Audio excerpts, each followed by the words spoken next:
Sweet. All right, cool. We can get started. Obviously, everybody in here knows who I am. My name is Matt. And for those, if you are watching online or watching this later, don't know, just want to say welcome. Glad everybody could join. I think this is pretty much our entire Northlands audio team, so props for getting everybody here. This is awesome. And Bruce, working behind the scenes, our creative director, getting all this video stuff that I know absolutely nothing about. So it's been awesome. Anyway, so real quick, my name is Matt. I have been working in church audio for about 10 years, and people started paying me for that about halfway through. So that's been nice. But yeah, so I've been working for quite a while, both in churches, in corporate AV settings, festivals, concerts, that kind of thing, and have picked up a few things along the way that we finally thought that it would be cool to be able to share. And just kind of walk through, and I want to preface everything I'm going to say by, okay, there really is no right, and I mean there are a few wrong ways to do things, but it's all a pretty subjective field. So I want to preface everything I'm going to say by this is not necessarily the standard. This is the way to. This is not how to audio. This is my take on what I've picked up during my time doing this, and just things that I've found work. So. That disclaimer. Anyways, yeah, so I'm excited for today. I want to give just a quick overview of what we will be talking about today. Basically, we're going to hit 3 in a Q&A, but I'm going to spend the first little bit talking about just general audio theory. So this is kind of the boring stuff that nobody necessarily wants to hit on, but all I know is I spent a lot of time on soundboards and such before I learned any of this, and when I learned this, it was like all the dots just got connected. I was like, wow, okay, that makes so much sense, fills in all the holes for me. And if you're kind of a, techie person, it's actually pretty interesting. And then after that, we'll go into some actual console theory, so we'll go ahead and take a walk through. I've got an analog console set up over here because it's much easier to kind of walk through linearly as opposed to on a digital console. It's kind of harder to see exactly what's happening. So we'll go ahead and take a walk through just general signal flow. And it's kind of one of those where regardless of what console you're on, whether it's a little 8-channel or 40-channel digital console, it's if you know the tools that are in front of you and kind of what each element contributes, it's a lot easier than you're just looking for that element and you know how to apply it.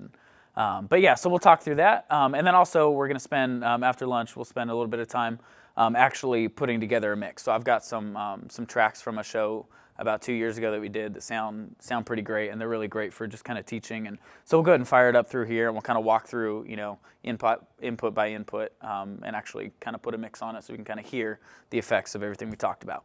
And then we'll do some Q&A. So any questions? And then throughout the course of each of these, if you guys have questions, we'll do a little bit kind of at the end of each section. We'll take a break and do questions. And pretty much just, for the people watching on live stream, we don't want to we don't have crowd mics. So I can't hear your questions unless we structure them.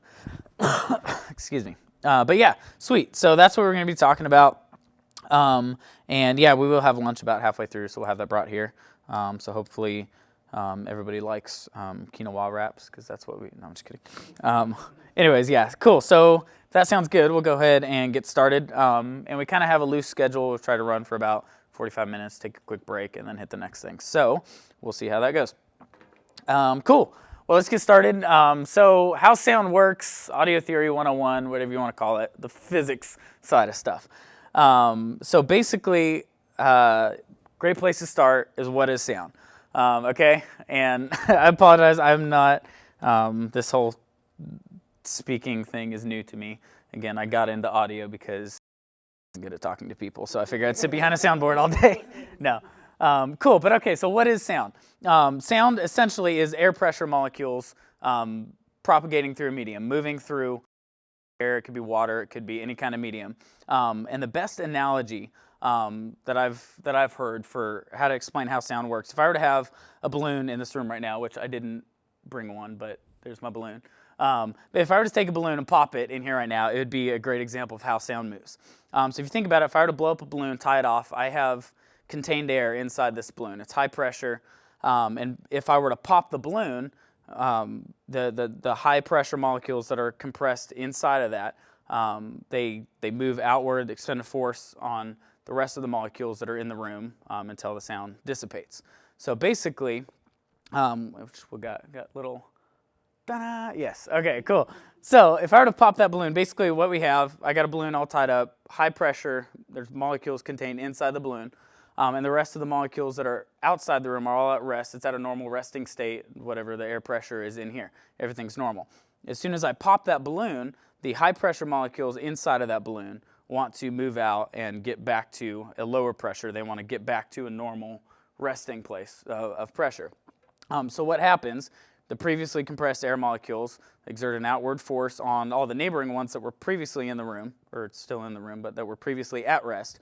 And they're all making an effort to move towards an area of lower pressure back to their natural resting state. And this continues going outward until they've used up all their energy and you return to just balanced pressure in the room. Okay? This also is very similar to when you throw a rock into a pond. It basically, when you throw it in, it hits, there's kind of a center of where it happens, and the energy moves out through the water, 360 degrees. Sound moves in every direction. There's obviously disclaimers later. And also, I should put this in there, every audio rule, all that, they're all made to be broken, and there's exceptions to almost everything. It's like the English language. So there is exceptions to just about everything I'm going to say. But this is a really good starting point. So basically, so again, there's a point of origin right in the middle, and it basically ripples out through there in whatever the medium. So most of the time, 90% of the time we're talking sound, it's assumed that it's in air. So basically, in the same way that happens, anytime of any kind of vibrating mass, it could be a guitar string, it could be a vocal cord, it could be a speaker cone. Anytime it's vibrating, it moves outward. It creates a wave of high-pressure molecules that are moving outward away from whatever the source is. And we call this the outward pressure, which I'm actually going to draw this because it's easier.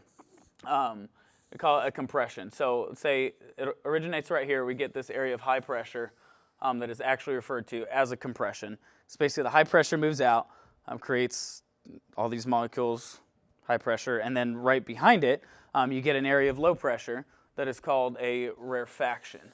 Okay, so we got compression. And I know this sounds nitpicky, but I promise you'll want to remember it. And rarefaction.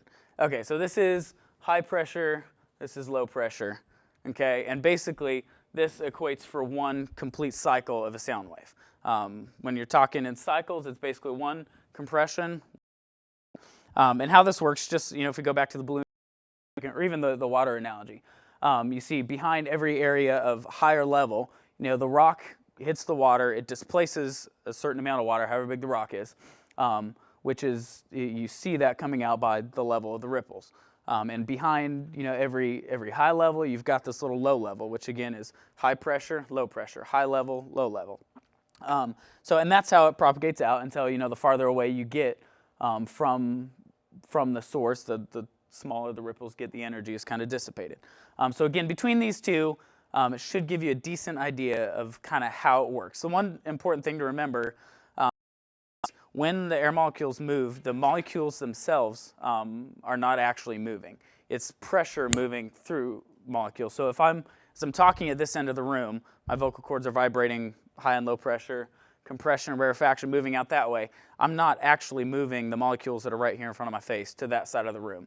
It's simply pressure passing through each of these molecules. Just like if you drop a rock in the middle, you're not necessarily moving the water that was right there to the end of the lake. It's pressure being transferred through. The water stays, the level just changes, if that makes sense. Does that kind of make sense? Am I explaining it well? Cool. So it's the same way with air. When it propagates, the air itself isn't necessarily moving. It's the pressure moving through the air. Okay, so that is how sound works. But okay, so with that, we're going to hit, there are 7 key waveform characteristics that basically break this all down. And again, I know if this is the first time you're hearing it, it sounds like watching paint dry, because that definitely has a sound, if you didn't know. It's about negative 30 hertz. No. But these, all 7 of these come into play in very specific ways later when you get to actually manipulating sound, and when you understand how it's working, it's a lot easier to know what you need to apply to get it to behave a certain way later when you're working with complex waveforms coming from instruments and such. Which, by the way, really quick, back over here, if you remember back to physics high school, this is a sine wave. This is a pure sound wave, which does not ever occur in a natural environment, but this is what we use to study sound. So I want to talk through these 7 waveform characteristics, which are amplitude, frequency, velocity, wavelength, phase, harmonics or harmonic content, and the envelope. So we're going to hit each one of these, excuse me, one by one. Cool. So amplitude. Amplitude essentially is the amount of distance or displacement from the center line of a waveform. So basically, you can measure it one of 2 ways. You have a peak value, which is basically the distance from the center line to whatever the highest peak of the waveform is, and that would give you the peak value of amplitude. If you go back to the water analogy, essentially it's the change in level from resting to its most positive point.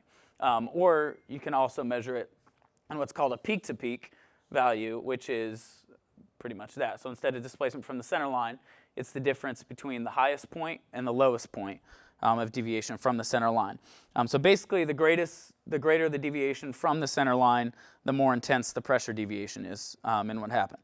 So amplitude, so we can measure it, either peak value or peak to peak, and essentially peak to peak. So if you have one, you can get the other.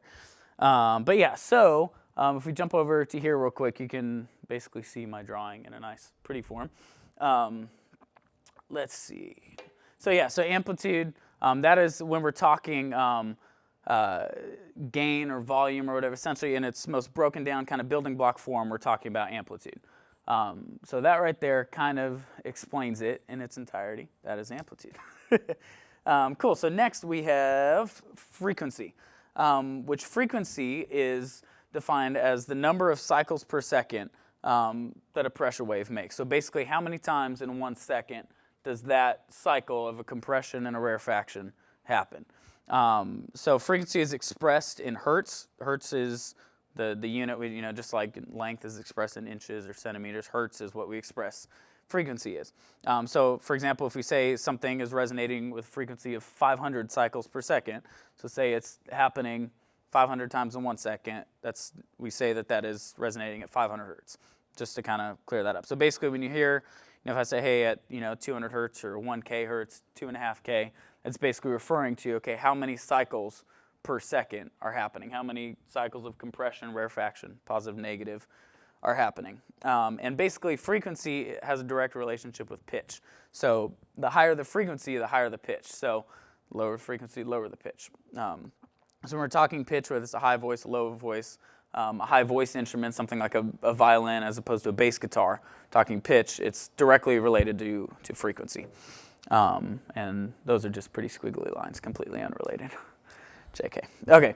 And then, so we've got velocity as the next one, which velocity is pretty much how fast sound moves through air, which the kind of approximated / accepted standard is that it moves at 1,130 feet per second through air at 68 degrees Fahrenheit. And this changes based on temperature, humidity, all that kind of stuff. And as, again, a general rule of thumb is an increase of about 1.1 feet per second for every degree Fahrenheit warmer.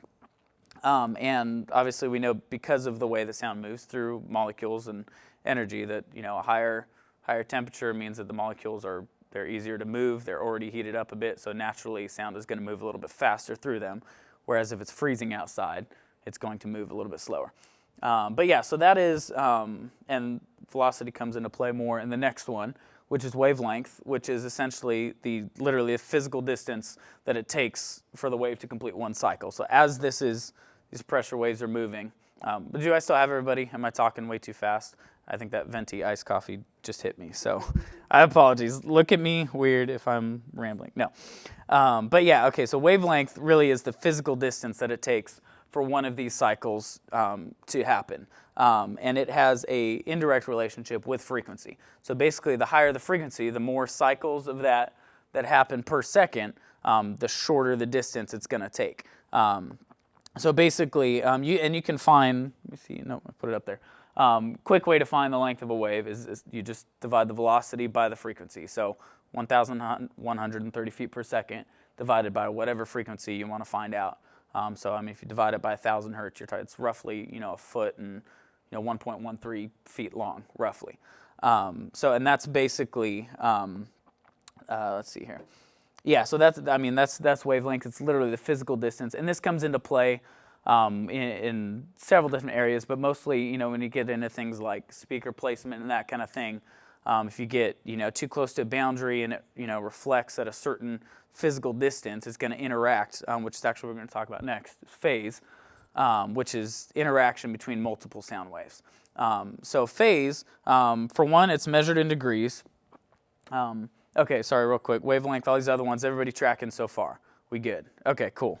So phase is measured in degrees, and it's known that anytime we're talking about a cycle like this, it could technically begin at any point in time. I mean, there is no zero time. A cycle could begin as soon as I started. It begins. There's no fixed time. So phase again is basically talking about the interaction between multiple sound waves. So let's say I have one that's starting right here at zero time, and let's say I start another one, right here. Let's say this is 1 millisecond later. So now I have the exact same shape that's happening, but it's happening 1 millisecond later. Those two are said to be out of phase with each other because there's a time difference. Basically, variations in phase can best be described as just a time delay between two or more waveforms. So it could be two simple sine waves like that. It could be two different guitars playing the same. It's basically anytime there's multiple sound waves happening, there's a difference in relationship. So let's say we start with two pure sine waves like that. Really quick to put it in perspective. Again, we said it's measured in degrees. So right here at zero time, we say it's at 0 degrees. And at its peak up here, we say that is 90 degrees. And then when it hits back before it goes into its rarefaction, we say that's 180 degrees. And then, of course, down here is 270. And here it completes its full 360-degree cycle. There's not necessarily, it could be any point in time. It could start there, it could start, here, and you've got all these different, and they all interact.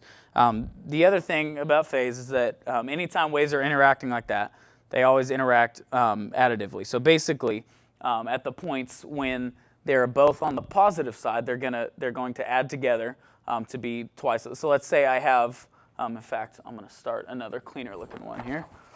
Sorry, Greg, for using all your paper. So let's say again, let's get this again real quick. So let's say I've got one nice simple sine wave going like that. And let's say I start another one, exact same amplitude, exact same frequency at the exact same time. Okay? So it's going to go right over it, pretend that's exact. Basically, they're going to add together to create twice the amplitude on either end. So what that would actually look like, if I were to start with that, do it again over here, it would actually be, again, twice the amplitude. Same amount of time, same frequency, but it'd be twice as loud because they're happening at the exact same time. And if you want to get into technical, doubling is about 3 dB. So it would be about 3 dB louder playing at the exact same time. Now, if I shift that time down a little bit, let's come down a little bit. So let's again say, okay, let's start with that. Okay, now let's say the exact same wave, and I'm just going to start it just a little bit later, something like that, okay? Now, at different points in time, they're adding, and at different points, they're subtracting. So something like that, it wouldn't be quite the same. It would look, if I can do this, a little, you've got the first little bit is the same, and the second one stops. You get a little extra little bump, and then it drops kind of here, and then it drops pretty sharply. You've got this, and you've got down here. Now they're adding again, and now we're back to 0. So it actually look a little something like that because they're at a time. So you look at a response like that versus that, you can see how much even just a short time delay can change just what it sounds like. So now, again, up to this point, we've been talking in just simple sine waves, which musical instruments don't exactly put these out. If they did, all music would sound the same, and it would be pretty boring. So this kind of brings us to our next characteristic, which is harmonics or harmonic content. And basically, again, musical instruments put off what we call complex waveforms. So again, these would be considered simple waveforms. Musical instruments put off complex waveforms. that's what enables us to distinguish between different instruments, the different voicings of these instruments, and the presence of frequencies that give them their unique sound and timbre. So basically, really quick, again, there's a lot. I mean, harmonics. This is a whole music theory discussion, but basically, when an instrument plays a fundamental frequency, a lot you might have heard. Concert A is considered. There's a concert A 440, which is 440 hertz is considered concert A, and most instruments tuned to this and such. Excuse me. So basically, when an instrument plays, we call the 440 the fundamental frequency, based on the shape and just the timbre of the instrument, there are overtones that occur. So basically, you play that, and there are harmonics that play at frequencies higher than that fundamental that are called overtones or upper harmonics. Upper partials. They're called partials. When we're talking about upper partials, we call them overtones. And basically, they occur at whole number multiples of the fundamental frequency. So again, let's go back to concert A, 440. And so if 440 is the fundamental, then 880 hertz is considered the second harmonic. It's 2 times the fundamental. And then 3 times the fundamental. The third harmonic would be 1,320. Basically, it's all whole number multiples of whatever that fundamental frequency is. And this is built at things like the shape of a guitar. It's designed to resonate at specific frequencies, and it causes these overtones. And that's what, again, give it its unique sound. That's why they all don't just sound exactly the same. So as a generalization, even harmonics, which are even multiples of the fundamental, sound nice and warm and pleasant. If you've heard usually an electric guitar distortion, that kind of thing, it's most even harmonics going up. It's adding harmonics, and it's nice and warm and kind of, whereas odd harmonics typically don't sound great at all. If you've ever heard like a square wave or like synthesizer type stuff, it's kind of harsh sounding, it's kind of brash, it's super bright. Those are typically odd harmonics. And again, just as a big generalization, even harmonics sound good, odd harmonics sound kind of harsh. So anyways, the interaction between harmonics with the fundamental frequency and the various phase relationships that are all occurring at the same time in this complex waveform, that's what give instruments their timbre, their specific sound. Cool. Is all this making sense so far? Yes? Cool. Awesome. I know it's a lot of information, but I promise later we hit all this, it's going to be, okay, hey, remember this applies here, this applies here. Cool. So this brings us to our last one, which is called the envelope. And this is, if you ever heard a term ADSR or something like that, basically this is what it's talking about. And it's essentially the lifespan of a sound. And every single sound, whether it be a snare hit, a vocal, a guitar, a violin, they all have some sort of envelope to their sound. And it's broken up into these 4. Again, if you just remember ADSR, attack, decay, sustain, release. Every sound is broken up into these 4 parts. And usually this is when we start applying things like compression and things to a specific sound to kind of manipulate it. What you're actually doing is manipulating the envelope of the sound. So we'll take this sound for example. The attack, this first little portion right here, is basically defined as the amount of time it takes for it to reach its full volume. So the time it takes, so when you hit a snare, the amount of time it takes to ramp up to whatever its full volume is. So whether it's plucking a guitar string, a snare hit, the attack is the point from resting, from silence, up to its full volume. And then the decay is referring to how quickly the sound levels off to a sustainable level. So once that initial attack is hit, how long before it drops from that attack to whatever its natural sustaining level is. And then after the initial attack and decay, you have the sustain, which just refers to the duration of the ongoing sound that's generated after that. So there's the initial attack, it decays to its natural sustain, and then its natural sustain occurs, and then it brings us to the release, which is just the time it takes to decay from that sustain back to 0, back to silence. So in an instance of like a snare hit, this might happen within less than a second. It's pop, and it's done. So, really high attack, really short decay, short sustain, short release. It just kind of hits, and then it's gone. Or you've got something like a piano note, where the initial attack, the hammer hitting the string, it's going to hit, and then it's going to decay, where it's going to resonate within the thing, and then it could go on for 5-10 seconds if it's a super resonant, and then decay all the way to 0. So when we're talking through compression and things like that, this essentially you use various tools to affect the envelope and the overall tone of the sound. Does that make sense? If out of all these, honestly, the envelope is probably the one that you actually use and practice the most when you're thinking about it, because every sound, the envelope is different for every sound, and the way you hear the envelope very much affects the way you perceive the sound. So that's, in other words, that's a good one to remember. All right, everybody good? Yeah, I was about to ask for questions. So when you have multiple harmonics for a sound, you get different envelopes for different harmonics, or different, like say you hit a snare, you get like a weird ringing, it's like a sustain on a specific note? Yeah. Yeah, definitely. So basically the question was on something like a snare hit, or so basically when you have multiple waveforms interacting, or you've got harmonics interacting with each other, does each one of those have an envelope? And that's actually a really great question. No. The harmonics definitely play a role in the envelope. I think I would say that the harmonics, the interaction between those, are actually what kind of form the envelope.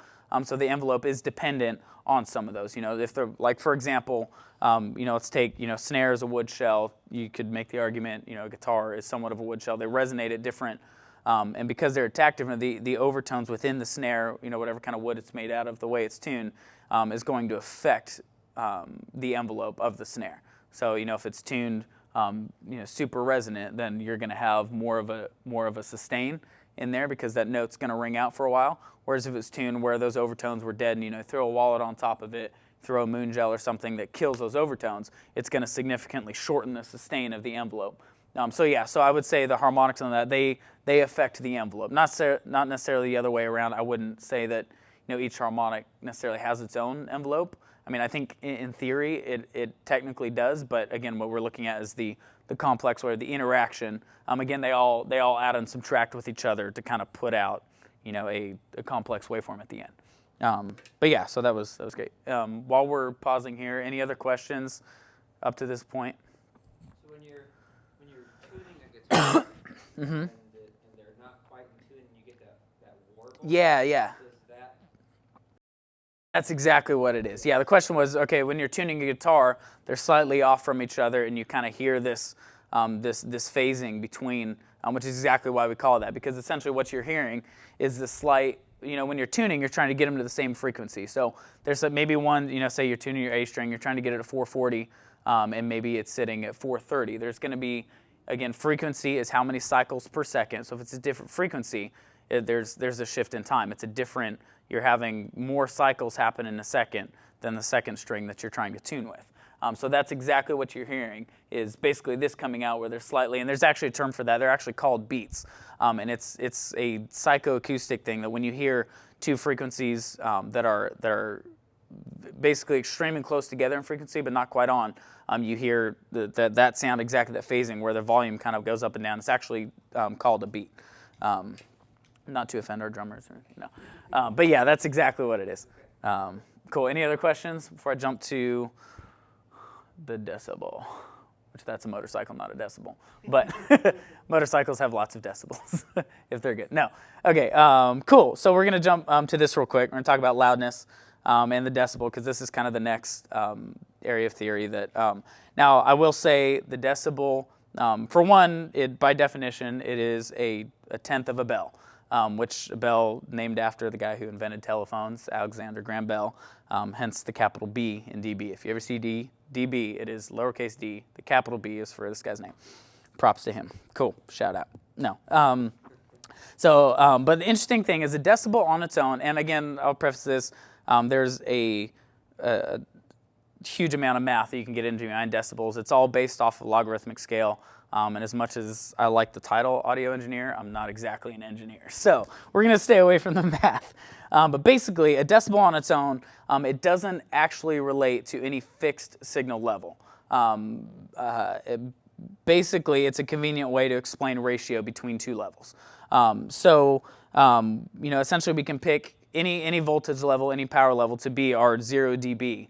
And that's our reference level. And then any other level that we're working with is based on its relation to that set 0. So for example, if you've worked on a console, you've got you've got a gain knob up at the top and you've got a fader. So technically 2 things that affect level. But let's say I put my fader at 0 dB.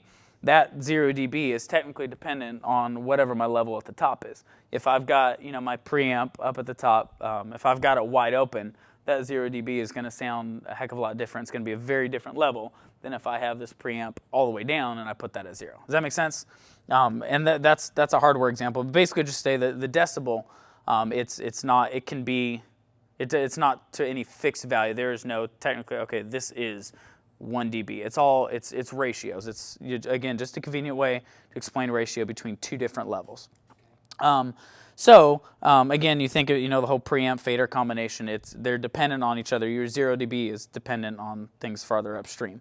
So without getting in the math of the whole concept behind it, there are just a couple things that are just important to kind of remember about it.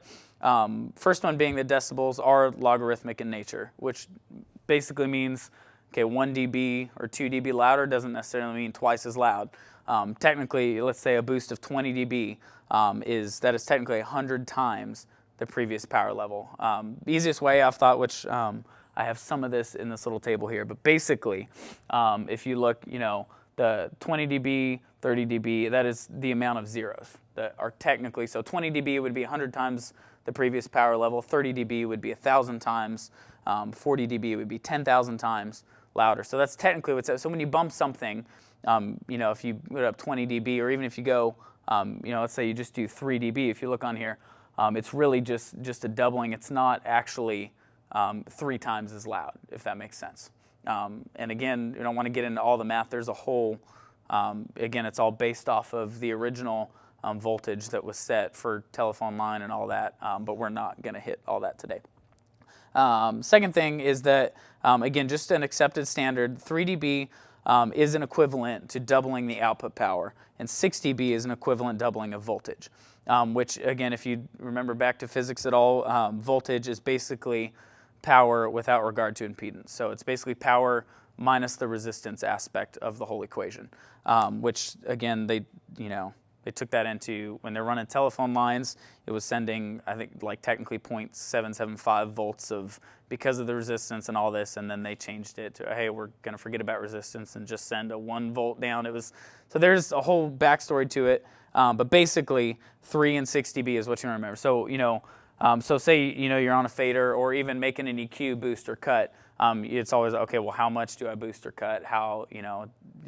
So this comes in handy there, because you realize, okay, if I boost, this frequency or even this, the signal, the fader, by 3 dB, I'm technically doubling the output power that was previously there. Or if I go and acoustically, what you actually hear, it's kind of accepted. I mean, if you've got really, really fine hearing, some people can hear a 3 dB difference, but most of the time, 6 dB is actually physically heard as a doubling of output. So if I were to, play some music and I bump it, from 6 dB to 12 dB, to most people in here, it's going to sound twice as loud, if that makes sense. And then basically the other thing is that the reason that the decibel is based on a logarithmic scale is because our ears actually perceive sound on a logarithmic scale. The one last thing we're going to talk about this before we take a quick break is a thing, and it's a little is worth remembering, but the Fletcher-Munson equal loudness contour curves. And this is basically how your ears perceive various frequencies at various volume levels. So if you're listening to something at a very low volume level, it's going to sound significantly different than if you were to crank it up, in your car or whatever too. So if you look at this, basically this is, you've got frequency across the bottom there. Excuse me. So if you look, essentially what this is showing you is how much you would have to boost or cut these specific frequencies for you to hear them as though they were being played at the same volume level. So if you look, all these little cuts right around there between 2,000 and 5,000 hertz, it's basically saying that you're hearing those frequencies significantly louder than all the other ones. So naturally, to make them even out with all the other ones, you're actually going to cut them out a bit. Your ear's kind of most sensitive in that upper mid-range area. And the opposite is true down on the low end. to be able to hear. You know, if you're listening to something, let's call it 70 dB. So you track 70 dB across there, and you're going to have to give a pretty significant boost on the low end to hear it the same amount as you're hearing the mid. In fact, I can play something real quick right here just to illustrate this. Let's find something here. Cool. So basically, as soon as this gets going, let's get past some crowd. Okay. So if I'm listening to this pretty quiet here, we just stand and listen for a second. Stuff that's kind of sticking out is the high end. Okay, you're not really getting a lot of boom. It's mostly mid-range and high end. Okay. Now I'm going to crank it for a second.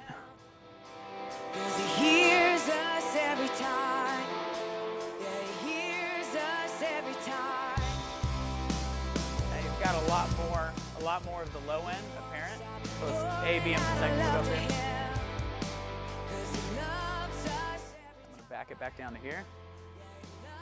Obviously, exact same signal, exact same, but the frequencies that kind of stick out based simply on how loud I'm playing it are completely different. And the reason that is, which shout out to Jesus Culture, there you go. But the reason that is because your ears do perceive frequencies differently at different volume levels. So sometimes if you've ever mixed a service or ran sound somewhere, you notice you might get it sounding pretty good and you're like, okay, I'm pretty happy with this.